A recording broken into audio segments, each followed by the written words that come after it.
Bueno, seguimos con Hegel.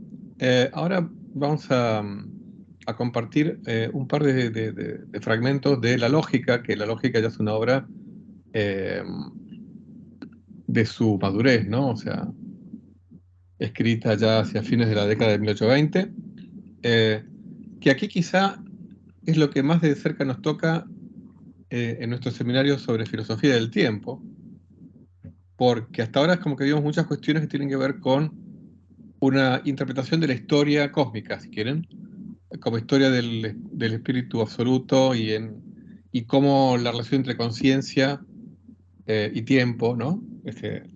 Pero ahora, digamos, vamos a meternos en lo que es el propio devenir, que es ese tiempo, ese tiempo fenomenológico, que es el que Einstein nos decía que la física no capta, pero es el que nosotros experimentamos, ¿no? Dice Hegel en su lógica: si por no aprender la noción se entiende simplemente que no se puede representar la unidad del ser y del no ser, eh, bueno, les aclaro que esto tiene que ver eh, con que él viene, digamos, en esta parte de la lógica, él viene hablando del ser, ¿no? Y del no ser como dos caras de una misma moneda, en cuanto a que el ser como ser, o en tanto ser, no se diferencian para Hegel del no ser en cuanto a no ser. O sea, porque al fin y al cabo, el ser y punto eh, engloba todo, no tiene limitaciones, eh, con lo cual no se diferencia de la nada. Y lo mismo se aplica al no ser, ¿no? Eso él argumenta a lo largo de la lógica sobre eso, ¿no? Esto como para ponernos en contexto. Entonces dice, si por no aprender la noción se entiende simplemente que no se puede representar la unidad del ser y del no ser, esto es tan poco exacto que cualquiera puede, por el contrario, tener un número infinito de estas representaciones.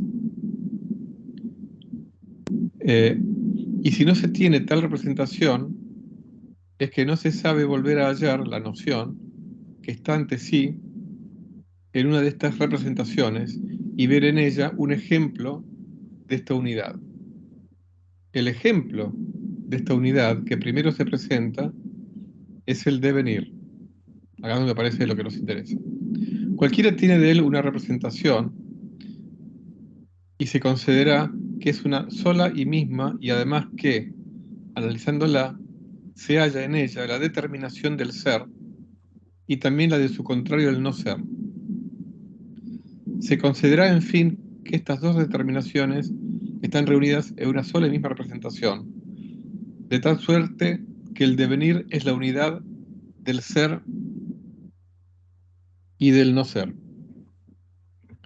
Eh, esta frase final de este primer fragmento quizá es la más clave, ¿no? O sea, el devenir, para Hegel, es la unidad del ser y del no ser. Por supuesto que esto es dentro del marco de la dialéctica hegeliana. El ser y no ser, digamos, en sí, ¿no? O sea, no el ser, no la existencia de una cosa en particular o no, sino el ser y el no ser en sí, eh, que como para Hegel son, como les digo, dos extremos que se tocan, como se diría en términos coloquiales, ¿no? Entonces,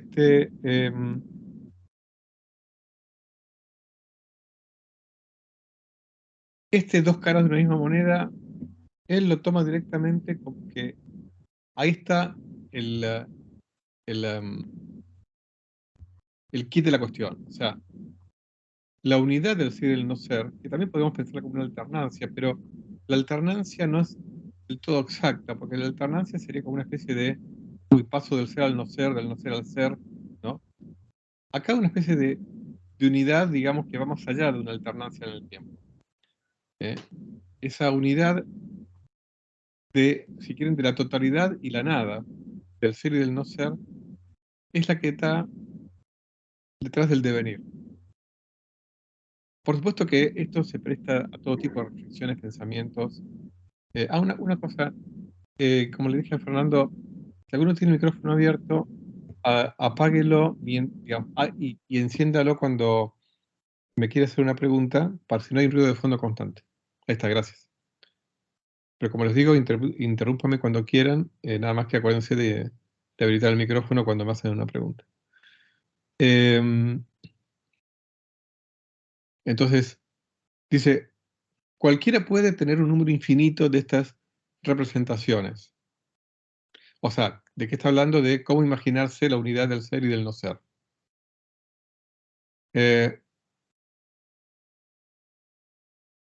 Pero dice Hegel, el primer ejemplo de esta unidad que primero se presenta es el devenir. Y aquí, fíjense, parecería, ¿no? No es que Hegel lo cita en este contexto explícitamente, pero parecería asomarse, ¿no? Desde una ventana, San Agustín. ¿Se acuerdan San Agustín cuando hablaba del presente y de esa paradoja, ¿no? De que el pasado ya fue, el futuro todavía no es, con lo cual parecería que el presente se compone de dos cosas que no son, ¿no? Entonces, digamos, esto es interesante e incluso hasta podría ser un tema de monografía, ¿no? O sea, la relación entre, para Hegel, unidad del ser y del no ser con el devenir y la noción de San Agustín de el presente como una especie de unión de dos no entes, que son el futuro y el pasado, ¿no? Bueno, Estaba, no sé sí, si, sí. no sé si la idea es, corresponde, pero pensé en el día que está formado por luz y oscuridad. O sea, pensaba que el día está formado por luz y oscuridad, siendo la luz el ser y la oscuridad el ser. Y tiene una sucesión, tiene un devenir. Sí, pero ahí podríamos pensar, ahí digamos es un devenir, hay una alternancia temporal. O sea, es de día, después a la noche va a ser de noche, pero se suceden en el tiempo. En cambio, el ser y el no ser, la unidad del ser y el no ser, es algo que va más allá de una alternancia en el tiempo. Es como que en el presente, bueno, acá volvemos a San Agustín, en el presente coexiste el no ser del futuro y del pasado con el ser del presente, pero que es una cosa que constantemente desaparece, ¿no? El presente es algo que se esfuma se nos va entre las manos, como el tiempo mismo, ¿no? Que uno dice, a uno se le esfuma entre las manos, como una arena entre las manos. El presente se esfuma entre las manos, pero es lo único que tenemos a disposición. Y por otro lado tenemos el no ser del futuro y del pasado. En cambio, la noche y el día sería una alternancia de cosas que son, o sea, ahora es de día, es. El día es ahora, ¿no? La noche no es ahora. Dentro de 12 horas, el día no va a ser, la noche sí va a ser. O sea, luz y no luz sería una alternancia en el tiempo, ¿no? Primero uno, después la otra. En cambio acá Claro, es una unidad de dos cosas, entre comillas, al mismo tiempo, ¿no? O sea, simultáneas. yo pensé, porque pensé en el día de 24 horas, Sí, no en el, por eso dije luz y oscuridad. sí. Pensé en el Ah, día como unidad la que comunidad, tiene bueno. luz, Ah, ahí sí, me que parece muy... tiene, no sé si tal vez no me expresé correctamente, Ahora sí. pero la idea era que el día, lo que pasa es que no llevar usar los términos horas, sí, pero cuando decimos día, hablamos las 24 horas del día, pero ese día tiene una parte, día que yo lo llamo luz, y Sí. otra parte de oscuridad. Bueno, esa es una buena observación, Cristina, ahora la entiendo, y en realidad usted está diciendo el día como unidad, incluso hasta yo me atrevería a decir, yo les hablé alguna vez del presente especioso que introdujo William James, el filósofo psicólogo, ¿no? Que sería el ancho de nuestro presente. Imaginémonos un ser cuyo presente especioso tenga el ancho de un día.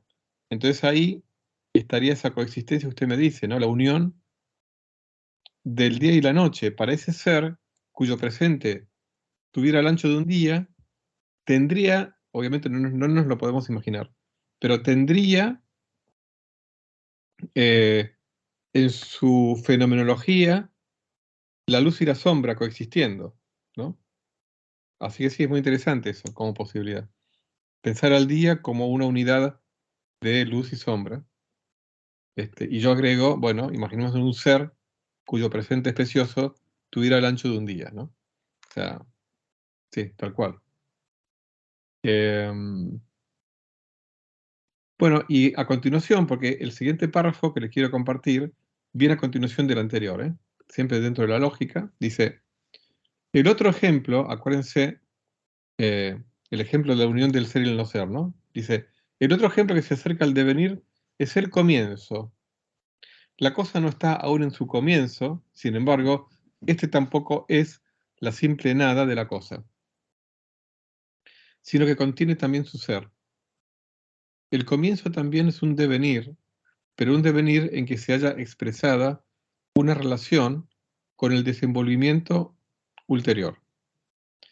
Entonces, para acomodarse a la marcha ordinaria de las ciencias, la lógica podría empezar por la representación del pensamiento puro del comienzo y por lo tanto del comienzo como tal. Y analizándole, se dejaría uno persuadir fácilmente de que el ser y el no ser se hallan individualmente unidos en un solo y mismo término. ¿En qué sentido el comienzo puede ser otro ejemplo, aparte del devenir, otro ejemplo de la unión entre el ser y el no ser? Que por definición de comienzo,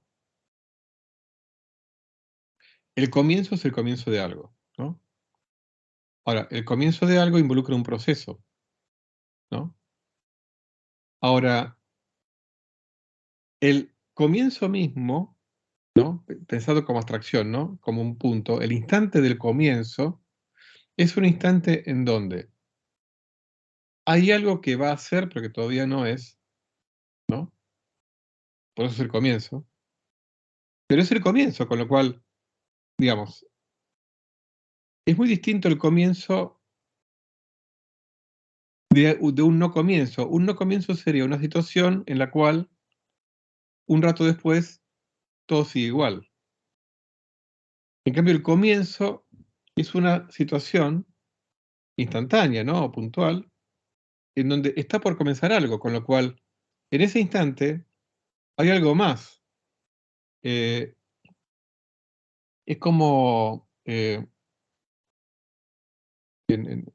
física se suele diferenciar una situación estática de una situación estacionaria, ¿no?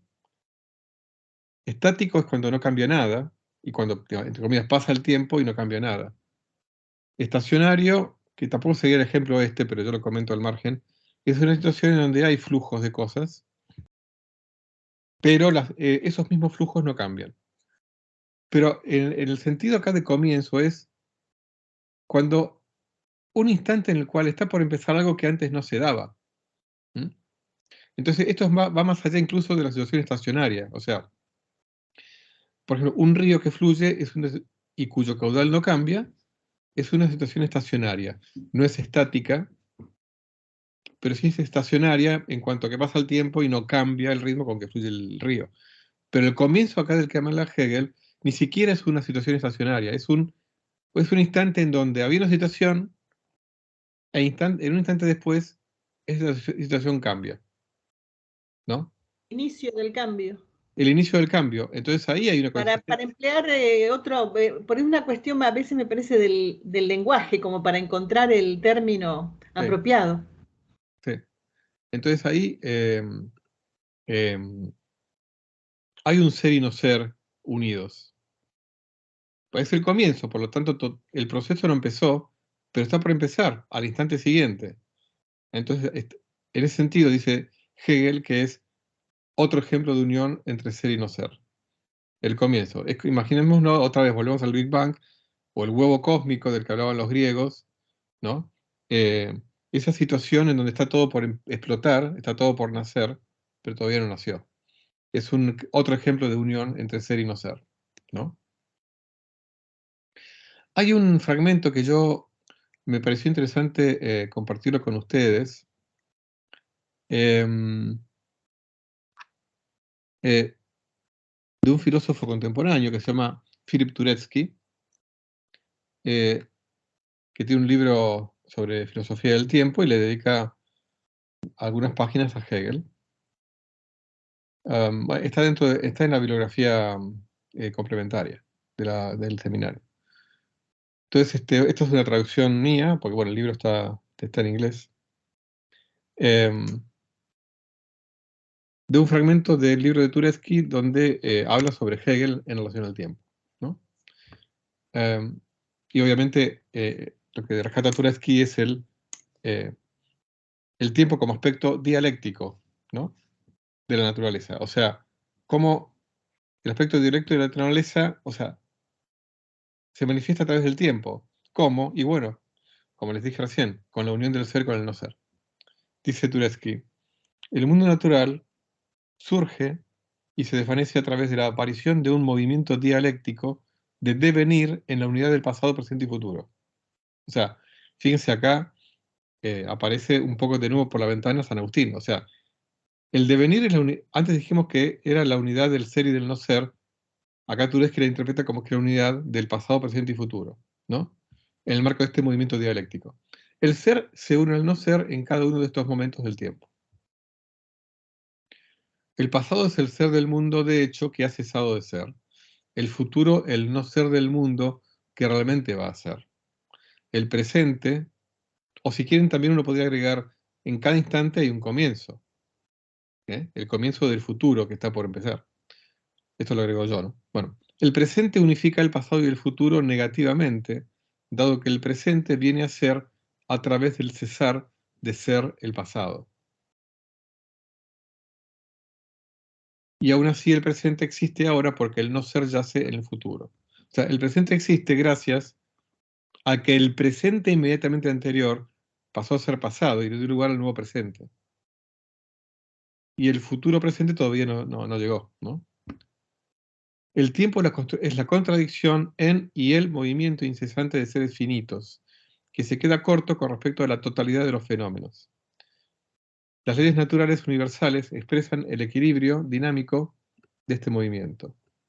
Tales leyes gobiernan los procesos naturales, reconciliando las diferencias, pero en sí mismas no transitan esos procesos. Bueno, acá, esto obviamente lo agrega Turetsky, ¿no?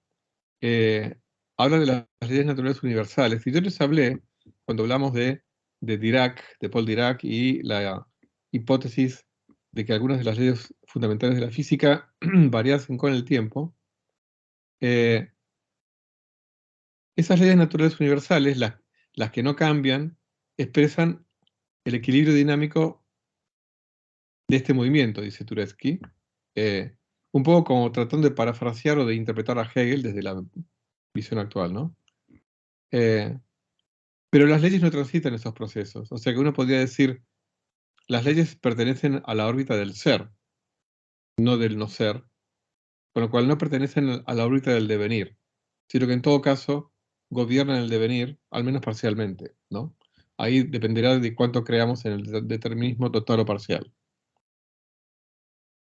Eh, digamos, acá hay una cuestión, y es que ustedes habrán visto en filosofía moderna la idea de Hegel detrás de la dialéctica, que es la de la tesis, antítesis y síntesis, ¿no?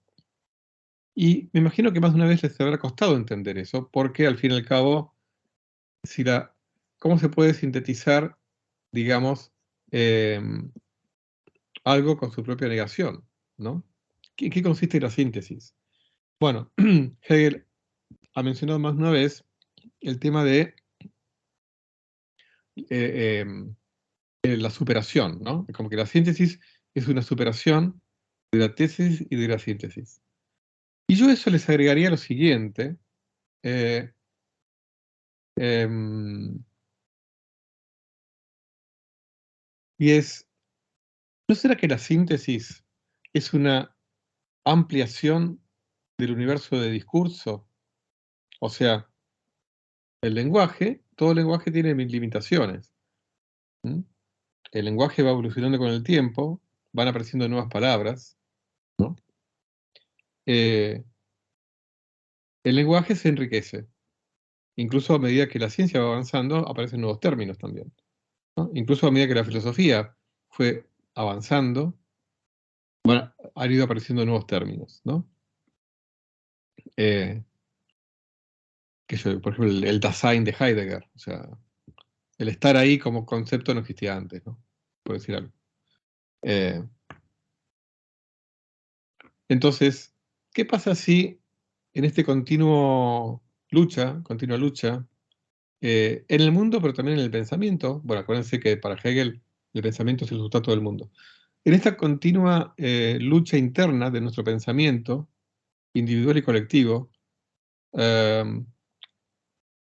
fíjense que lo que en física sería descubrir las leyes de la naturaleza, podríamos parafrasearlo en términos hegelianos con el aumento de la toma de conciencia, de la toma de conciencia de la mente universal de sí misma. ¿Por qué? Porque si yo descubro las leyes de la naturaleza, y las leyes de la naturaleza son un aspecto de la mente universal, que es la que gobierna la evolución de la naturaleza, descubrir las leyes de la naturaleza, o sea, las leyes de la física, por ejemplo, es aumentar nuestro grado de autoconciencia, o la autoconciencia de la mente universal. Si las leyes de la naturaleza nos acercan, como decía Hawking, a la mente de Dios, ¿no? Descubrir las leyes de la naturaleza aumenta la autoconciencia de la mente universal, en términos hegelianos, ¿no? Ahora, volviendo al tema de la síntesis, ¿qué pasa si la síntesis en realidad es el descubrimiento de un lenguaje un poquitito más rico? Por ahí lo que uno pensaba que era la negación de la tesis, o sea, la antítesis pensada como negación de la tesis, quizá en el marco de un lenguaje más rico, uno lo pueda ver como ambos aspectos de una verdad que las supera y que es la síntesis. O sea, la síntesis involucrando conceptos, términos que no existían en el lenguaje en el cual se expresaba la tesis y la antítesis. Pero eso se lo digo a ustedes como tema de reflexión interna para cada uno de ustedes, ¿no?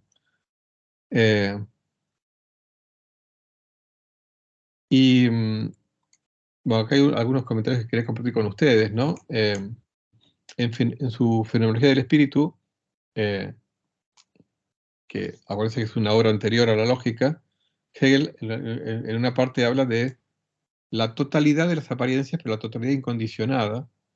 Él nos dice que es el surgir y desvanecerse, que no surge ni se desvanece a sí mismo, en sí mismo, ¿no? Justamente quizá se refiere a, o sea, o no quizá, digamos, se refiere a qué cosas estáticas permanentes hay detrás de las apariencias y del devenir dialéctico, ¿no? Em, Uno podría especular de distintas maneras, ¿no? Por ejemplo, una sería decir, el surgir y desvanecerse no surge ni se desvanece. Bueno, quizá uno puede pensar en las leyes fundamentales de la física que no cambian, si es que existen, ¿no? O sea, hasta ahora, como les dije en alguna clase, creemos que las leyes fundamentales de la física que descubrimos hasta ahora no cambian, pero bueno, podrían cambiar con el correr de los eones, ¿no? Entonces, eh, este surgir y desvanecerse, gobernado por las leyes de la física, podría salirse de la física, no surgir ni desvanecerse, o sea, no cambiar, ¿no? Eh, Otra cosa que también podemos interpretar es que obviamente cada momento se desvanece, pero la historia, digamos, se va acumulando. O sea, imaginémonos que pensamos en términos de una especie de universo semibloque, como les comenté en alguna oportunidad. O sea, el pasado queda fijado para siempre. El pasado, de alguna manera, está en algún sentido metafísico, y se le va agregando, em, va aumentando de tamaño el pasado con el devenir y con el agregado de sucesivos presentes que se van incorporando al pasado, ¿no? Entonces, quizá ese pasado acumulado también sea otro aspecto que ya queda para siempre, ¿no? Hay un fragmento que creo que es el último que quería compartir con ustedes en cuanto a fragmento de Hegel, de la fenomenología del espíritu, en donde habla acerca de el querer, y acá nos acordamos de Schopenhauer, la contingencia, ¿no? Como aspecto complementario o negativo de la necesidad y el desvanecerse. Dice, cuando entonces, por ende, a la conciencia en su obra le adviene la oposición del querer y el llevar a cabo, ¿ok? Oposición del querer y el llevar a cabo, del fin y de los medios, y a su vez de todo esto interior junto y de la realidad efectiva misma, cosas todas estas que, de manera general, comprende dentro de sí la contingencia de su actividad, lo que también está presente, sin embargo, y en la misma medida, es la unidad y la necesidad de esta actividad. Bueno, como algunos de ustedes sabrá, no es fácil a veces leer a Hegel, ¿no? Entonces, también está presente en la misma medida la unidad y la necesidad de esta actividad. Este lado se extiende sobre aquel, y la experiencia de la contingencia de la acción es ella misma solo una experiencia contingente. O sea, acá está hablando de el querer, el llevar a cabo, la necesidad de la actividad, el carácter necesario del querer, pero al mismo tiempo la contingencia, porque yo a partir del querer puedo efectuar o no determinada acción, pero la acción yo también la experimento como contingente, en el sentido de que podría no haber sido, ¿no? Te dice, la necesidad de la actividad consiste en que fin se refiere simplemente a la realidad efectiva. Y esta unidad es el concepto de la actividad. Se obra porque la actividad es en y para sí misma la esencia de la realidad efectiva. Por supuesto, la actividad es lo que yo estoy actuando en forma efectiva y se hace realidad. Ciertamente lo que resulta en la obra es la contingencia que el ser llevado a cabo tiene frente al querer y el llevar a cabo. Y esta experiencia que parece tener que valer como la verdad, contradice aquel concepto de la acción. Pero si examinamos el contenido de esta experiencia en su integridad, ese contenido es la obra que se desvanece. Lo que se conserva no es el desvanecerse, sino que el desvanecerse es el mismo efectivo y está atado a la obra, desvaneciéndose con ella. Lo negativo se hunde ello mismo con lo positivo, cuya negación es. Bueno, por supuesto que párrafos como este son los que han dado lugar a un sinfín de interpretaciones, como podrán ver, es uno de los tantos ejemplos de o bien la complejidad o bien la oscuridad de muchos de los fragmentos de Hegel.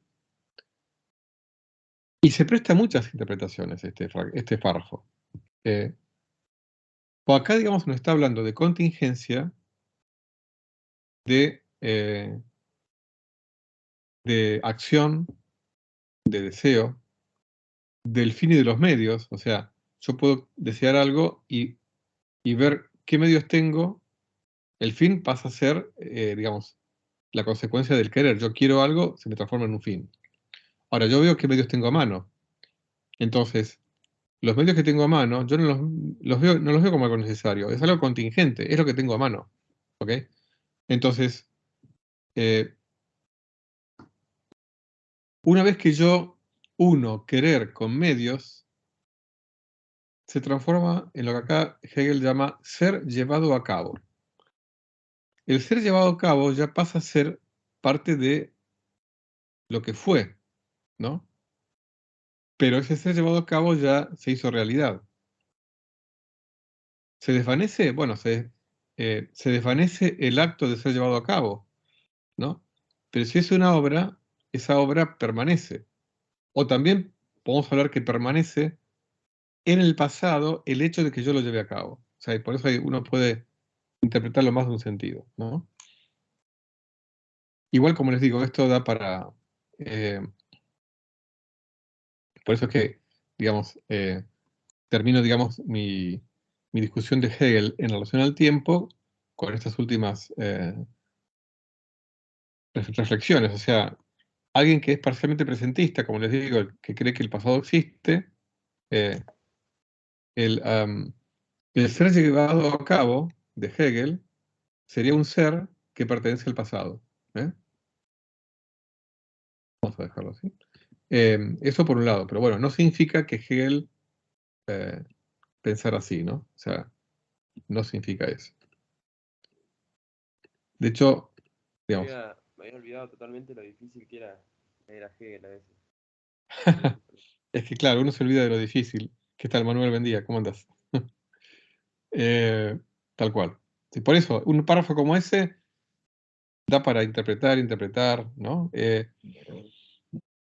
Por supuesto que, como para Hegel, la historia tiene obviamente, es una importancia fundamental, es la historia del espíritu universal. Es tentador pensar que Hegel consideraba que el pasado existe, porque es la historia plasmada, ¿ok?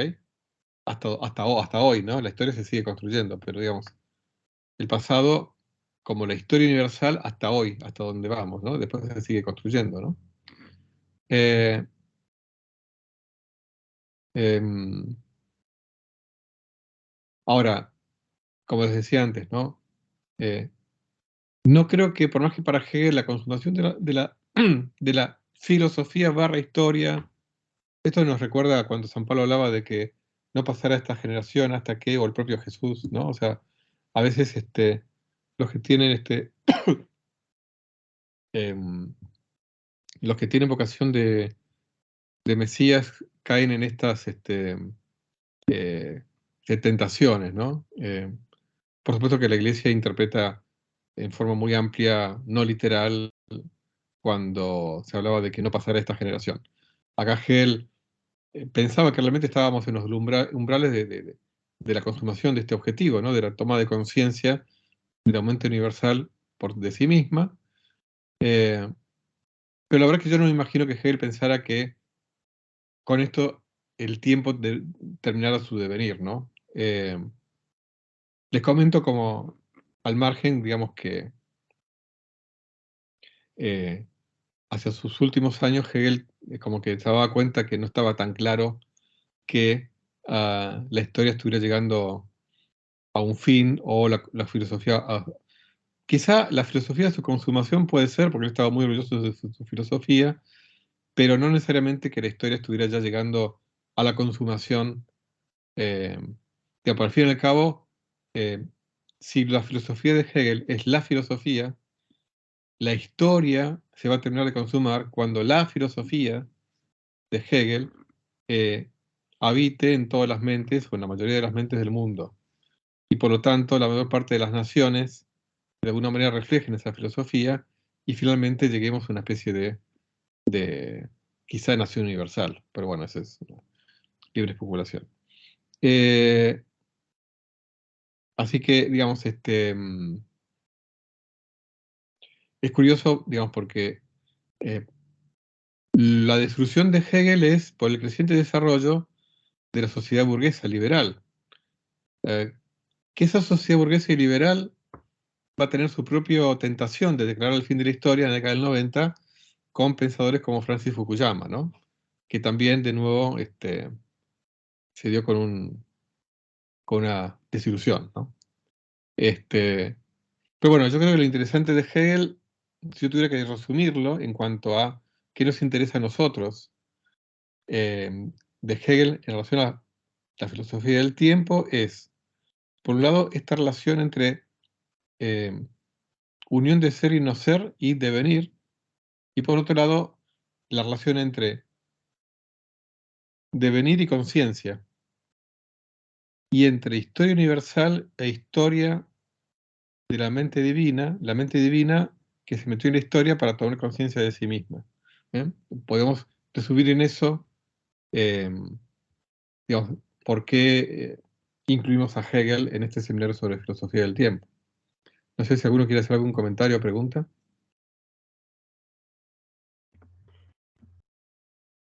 Y a mí me parece que acá la categoría tiempo me parece que tiene un estatus epistemológico muy superior a muchísimos, muchísimos autores que vimos, ¿no? Mientras que a veces parece que el tiempo viene a ser como testigo silencioso de las cosas que van pasando en el mundo y las personas, acá con Hegel no. Acá se trata de abordar el tiempo como no solamente un testigo, sino protagonista de, de esta autoconciencia que se va desarrollando. O sea, Sí. el tiempo contiene en sí mismo, el devenir contiene en sí mismo los cambios. O sea, se trata de una dinámica propia. Se trata de abordar la dinámica del tiempo. O sea, es como que la historia, la historia no es solamente una disciplina donde estudia hechos pasados. No, no, no. La historia eh, es el estudio del tiempo. Por eso es una filosofía de la historia, ¿no? Porque, o sea, el tiempo es una categoría fundamental y el tiempo es, digamos, tiene una dinámica, según vimos, el devenir tiene una dinámica propia, tiene que ver con el movimiento de la dialéctica. Bueno, se trata Sí. de estudiar este movimiento que nos abarca, ¿no? Que nos abarca totalmente y que es superior y trasciende a los individuos, ¿no? Entonces es como que eh, es un concepto muy jerarquizado, a mi modo de ver. Sí, con sus peligros y sus atractivos, pero por supuesto, y también, digamos, el hecho de que no, hay un lugar importante para la libertad, porque por más que la conciencia absoluta, perdón, la mente universal esté destinada a tomar plenamente conciencia de sí misma, pero el devenir, en el marco de la dialéctica hegeliana, el devenir trae novedad. O sea, el camino a esa toma de conciencia universal no está, yo diría que no está completamente determinado. Hay un sustrato que no varía. Hegel nunca negó las leyes de la naturaleza. De hecho, Hegel hace alusiones, como les comenté, ¿no? Por ejemplo, en la lógica, una de las obras más difíciles de Hegel, de repente, de lo más abstracto, de repente por un ejemplo de química, o de biología, o hasta de mecánica, de física. O sea, Hegel no niega las leyes de la naturaleza, o sea, pero evidentemente en el devenir hay un lugar muy importante para la libertad, que no obedece estrictamente las leyes de la física en particular, ¿no? A diferencia, no sé, me parece que Fernando que tomás al tiempo como protagonista. ¿O lo interpreté mal? Y yo creo que tiene un protagonismo muy importante, o sea, se trata de que el tiempo, el devenir, va actuando en la historia.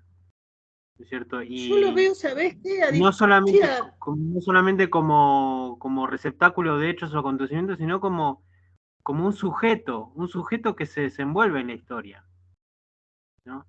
personalmente siento que estamos atravesados por el tiempo, lo veo más como una abstracción, no como un protagonista, sino como algo que nos atraviesa, pero no creo que los protagonistas son otros, creo que los protagonistas son atravesados por el tiempo, pero no que el tiempo es el protagonista.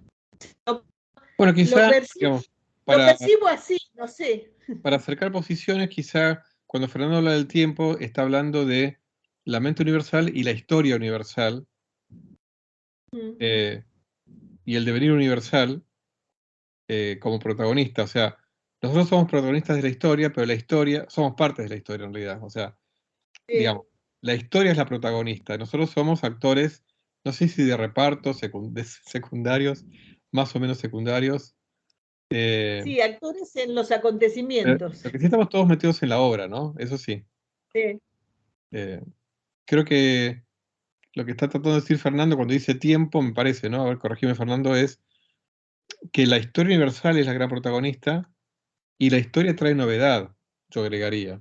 Creo que no está todo escrito como creían los estoicos para Hegel. O sea, a grandes rasgos sí hay un destino de toma de conciencia, pero yo creo que hay también una sensación de lucha y de libertad y de contingencia también. A nivel, por lo menos, microscópico, local, individual, ¿no? Algo que es sorprendente. Sí, tal cual, coincido. Sí, sí. ¿Y qué decías, Manuel? No, Acércate al algo micrófono. sorprendente de Hegel es que era partidario de su filosofía, pero para analizar la historia de la filosofía, este esquema de síntesis, antítesis y síntesis, a veces funciona bastante bien. Por ejemplo, para mí es un poco sorprendente que el tipo haya propuesto eso y el próximo gran pensador que tomamos en la historia de la filosofía es prácticamente todo lo opuesto a él, ¿no? Que sería Marx, ¿no? Como decir, bueno, sí, todo bien, el espíritu absoluto, vamos a lo material, flaco, ¿no? Parece que de nuevo caemos en ese esquema, ¿no? O bueno, no sé, los racionalistas, los empiristas y la teoría kantiana, ¿no? Como que a veces, por lo menos como un esquema general, parece que se cumple algo de eso. Eso siempre me pareció, por lo menos interesante como para estudiarlo más en detalle. Sí, totalmente. Y realmente y luego aparecen filosofías superadoras que unen elementos, por ejemplo, en este caso, el ejemplo que vos decís, lo que había de hegeliano en Marx, por ejemplo, no sé, tomando los manuscritos económicos filosóficos o escritos no tan conocidos, y o sea, la idea esta de, como yo les di el ejemplo, ¿no? Lo que para mí es un ejemplo de síntesis es cuando aparece una teoría más abarcadora, que de hecho en la historia de la ciencia ocurre, ¿no? O sea, a veces las revoluciones científicas vienen de la mano de una teoría que muestra que teorías que parecían que se contradecían entre sí son de distintos aspectos de una teoría fundamental más profunda y más amplia.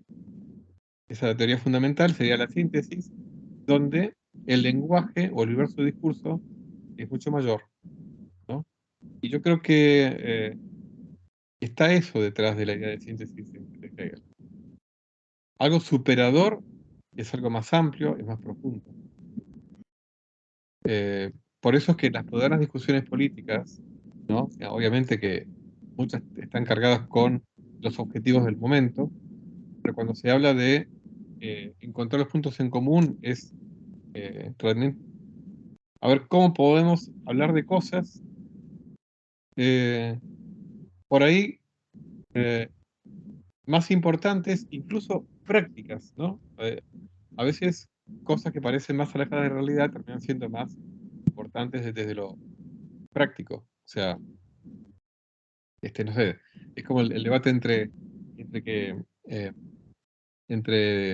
el pueblo esté bien alimentado o no. O sea, nadie duda que tiene que estarlo, pero dialécticamente no podemos postergar la discusión de si el pueblo tiene que estar educado y si el primero tiene que estar alimentado. O sea, digamos, los superadores encaran las dos cosas porque en la práctica, digamos, no es necesario incluso que toda la población se dedique exclusivamente, ¿no?, a darle de comer a toda la población. O sea, incluso en la práctica no tiene sentido eso. O sea, tiene sentido que se dediquen a las dos cosas, por ejemplo. O sea, por eso un ejemplo se me acaba de ocurrir medio de la cara. Pero digamos, el progreso consiste en eso, ¿no? En discursos superadores y en visiones que sean más profundas. Yo creo que en eso pasa por la famosa síntesis de Hegel. No sé, por supuesto que hay tanto escribió Hegel y hay párrafos más oscuros, menos oscuros, que uno puede encontrar elementos que sugieran eso, ¿no?, en estos fragmentos. Pero yo creo que es interesante esto del concepto de historia universal y del tiempo en relación con la historia universal, como vos decías, Fernando, también. Si les parece, vamos a ir dejando de grabar.